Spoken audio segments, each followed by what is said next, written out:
Hello everyone, কেমন আছো সবাই? তো সেদিন ছিল আমার লাস্ট ক্লাস, মানে ফার্স্ট সেমিস্টারের লাস্ট ক্লাস এক্সামের আগে। তো আমি প্রতিদিনের মতো আবার মেট্রোতে চলে যাচ্ছি ক্যাম্পাসে। তো মানে আমি বুঝলামই না আমার একটা সেমিস্টার কিভাবে শেষ হয়ে গেল, অনেক তাড়াতাড়ি শেষ হয়ে গেল আমার সেমিস্টারটা। তো এই সেমিস্টার অনেক মজা করেছে, অনেক নতুন ফ্রেন্ড হয়েছে, সবাই মিলে অনেক আড্ডা মজা, ভালোভাবে সেমিস্টারটা শেষ হয়েছে। তো এই যে মেট্রো স্টেশনে চলে এসেছি, আমি যখনই আসি তখনই অপর পাশে ট্রেন আসে, বাট আমারটা এখনও আসে না। তো এখানে আমি ওয়েট করছিলাম, তো দেখতে দেখতে আমার মেট্রো চলে এসেছে। এখন আমি মেট্রো দিয়ে উঠবো, মানে সেদিন হচ্ছে ক্লাস ছিল, তো আমি একটু লেট হয়ে গেছিলো। তো কি করার, মানে কিছু তো করার নেই। আর ক্লাস সেহেতু লেট করে গিয়েও সেরকম সমস্যা হয় না, এক্সাম চললে একটু প্রবলেম হয় আর কি।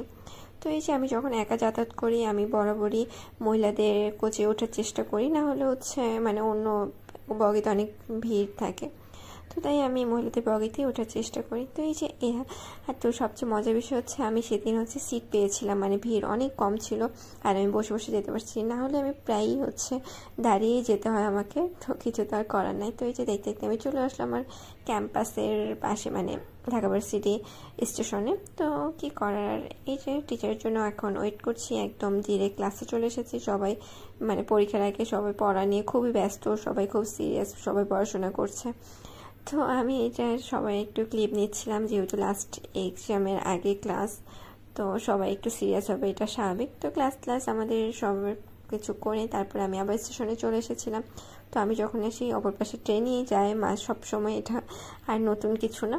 তো এই যে আমি এটা একটু ক্যাপচার করলাম, ভাবলাম যে যেহেতু ফার্স্ট সেমিস্টার শেষ, এটা একটা স্মৃতি হয়ে থাকবে পুরো ভিডিওটা, তাই একটু ক্যাপচার করি। তো এই যে রাত হয়ে গেছে, এখন হচ্ছে আমি যাব বাসায়। তো জানি না লাস্ট ট্রেন তো কেমন ভিড় থাকবে, কারণ লাস্ট ট্রেন বরাবরই অনেক বেশি ভিড় থাকে। তো কিছু তো করার নাই, যেতে হবে, কারণ বাসে গেলে অনেক বেশি ভিড় থাকে আর অনেক সময় লাগে, জ্যাম থাকে, তার জন্য ট্রেনে যাওয়াটাই বেটার। তো এই যে দেখতে পাচ্ছ কত বেশি ভিড়। তো কি করার, বাসা যেতে হবে এখন। আজকে এই পর্যন্তই, সবাই অনেক ভালো থেকো।